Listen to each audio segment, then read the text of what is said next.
The Assembly will hear an address by His Excellency Luong Kong, State President of the Socialist Republic of Vietnam. I request protocol to escort His Excellency and invite him to address the Assembly.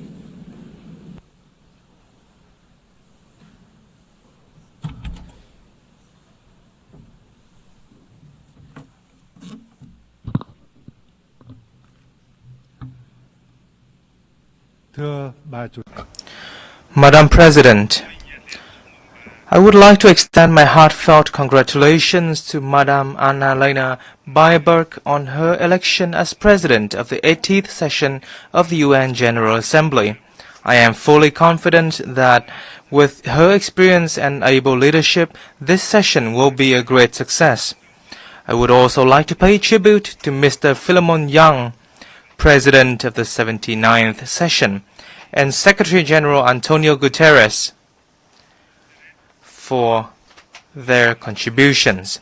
Madam President, over the past 80 years, in spite of a multitude of challenges, the UN has stood as the embodiment of humanity's aspiration and collective commitment to peace, cooperation, and development, grounded in the universal values of human rights, national independence, equality, democracy, and social progress.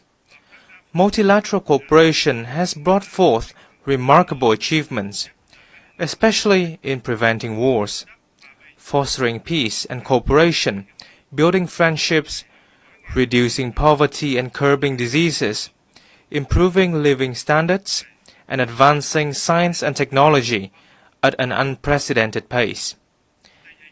Yet today, we find ourselves in a profoundly changing world facing unprecedented acute challenges. Local wars, conflicts, arms races, and the use or threat of force in the international relations are escalating at an alarming rate.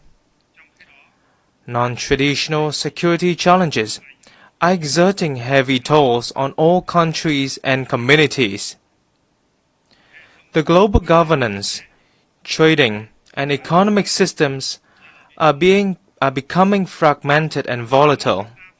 Multilateralism itself is under strain from strategic rivalry among major powers, unilateralism, and a sharp decline in political will and necessary resources. This is precisely the time to stand united and together promote the irreplaceable role of multilateralism and a rules-based international order, with the UN at its heart. Madam President, as a nation that has endured immense pain and losses from wars, Vietnam treasures more than most the priceless values of peace. The spirit of peace, amity, compassion, and altruism is deeply woven into our national identity.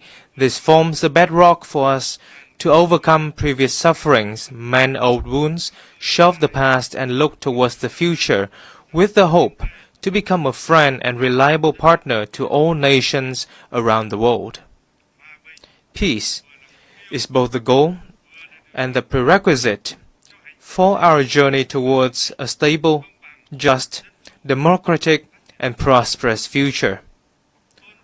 Honoring the value of peace and driving robust transformation for a sustainable future is the sincere message that Vietnam wishes to share with the international community on the occasion of the UN's 80th anniversary. In this spirit, allow me to share my reflections as follows. First, honoring the value of peace requires concrete actions rather than just words. We must reaffirm the role and primacy of international law as the cornerstone for peace and equal relations among nations. All countries should clearly demonstrate their responsibility towards upholding international law and the UN Charter, and respecting such principles as independence, sovereignty, territorial integrity, non-interference, non-use or threat of force, and peaceful settlement of disputes.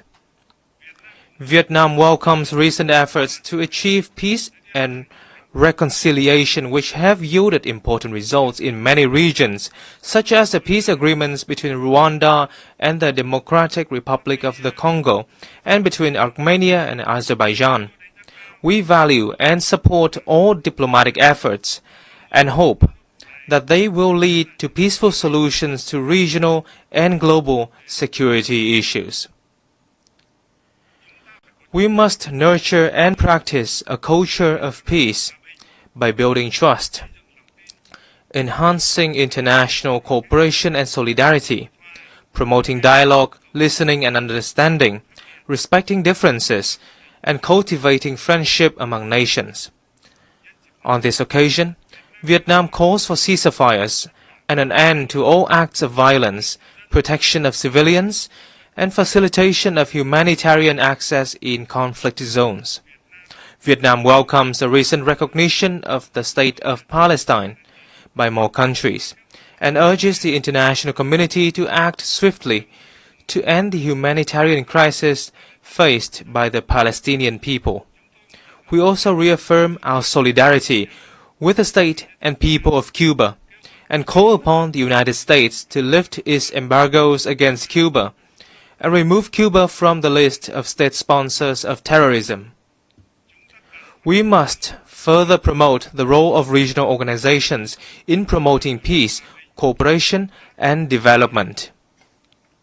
International efforts for peace and development will be truly effective when driven by regional organizations in line with the particularities of each region and countries.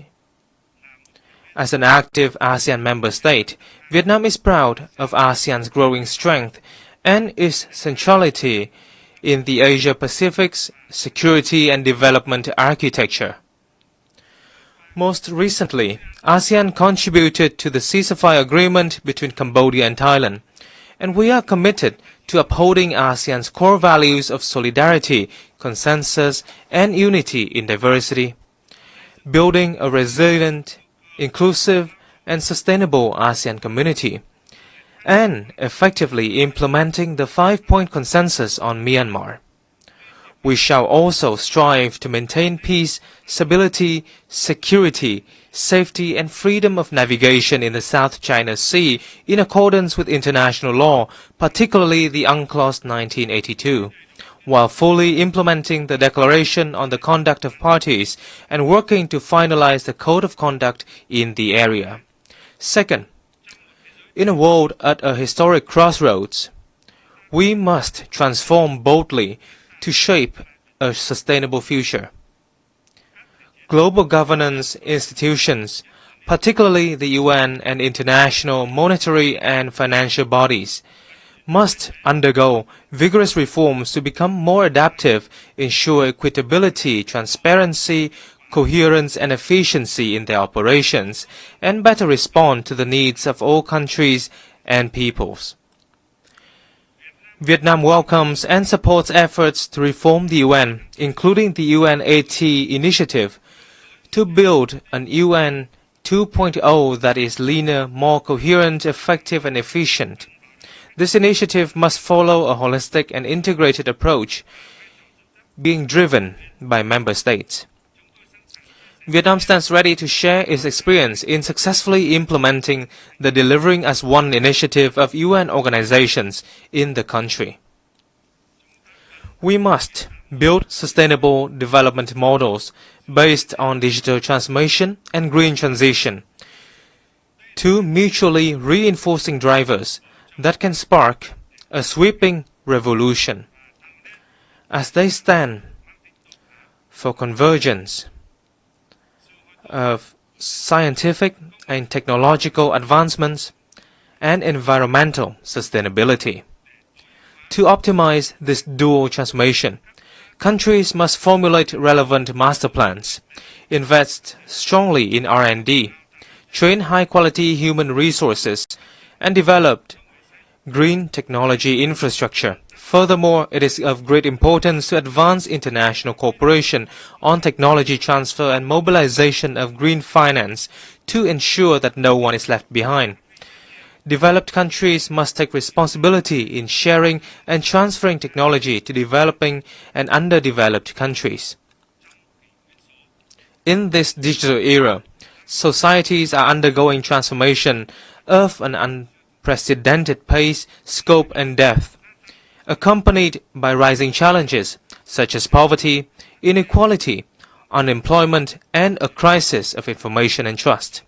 We must ensure that social transformation remains a human-centered process, with focus on such priorities as comprehensively eradicating poverty, providing full and decent employment, and ensuring social justice and inclusion. Vietnam hopes that the Second World Summit for Social Development this November will deliver important outcomes and add momentum to the implementation of the 2030 Agenda for Sustainable Development. Madam President, from the ruins of wars, once poor, outdated, and isolated, Vietnam has made historic progress. We now enjoy diplomatic relations with 194 countries, strategic and comprehensive partnerships with 38 nations, and membership in over 70 international organizations. Vietnam is now among the world's 32 largest economies and top 20 trading nations. The lives of over 100 million Vietnamese citizens have vastly improved, with a sharp drop in multidimensional poverty rate.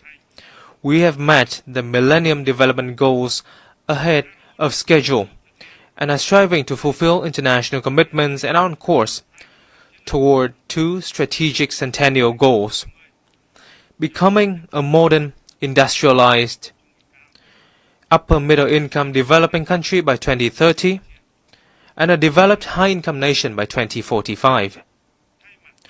On behalf of the state and people of Vietnam, I express heartfelt gratitude to the UN and its agencies, member states, and partners who have been working with us and supported us on this journey of development.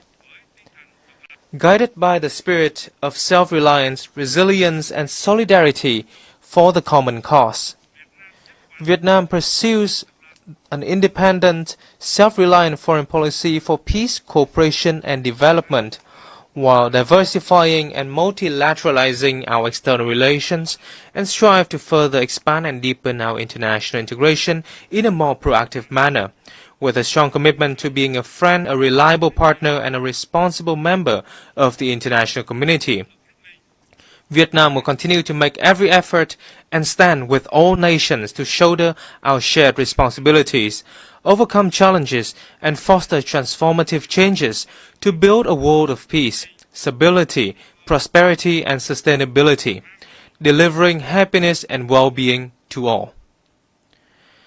Vietnam is actively preparing to assume the presidency of the 11th Review Conference of the Treaty on the Non-Proliferation of Nuclear Weapons in 2026, and we look forward to the valuable support of member states for our candidacies to the UN Human Rights Council for the 2026-2028 term, and to the International Tribunal for the Law of the Sea for the 2026-2035 term.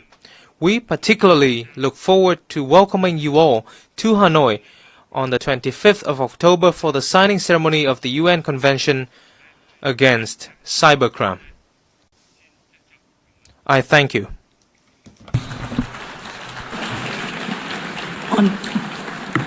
On behalf of the Assembly, I wish to thank the State President of the Socialist Republic of Vietnam,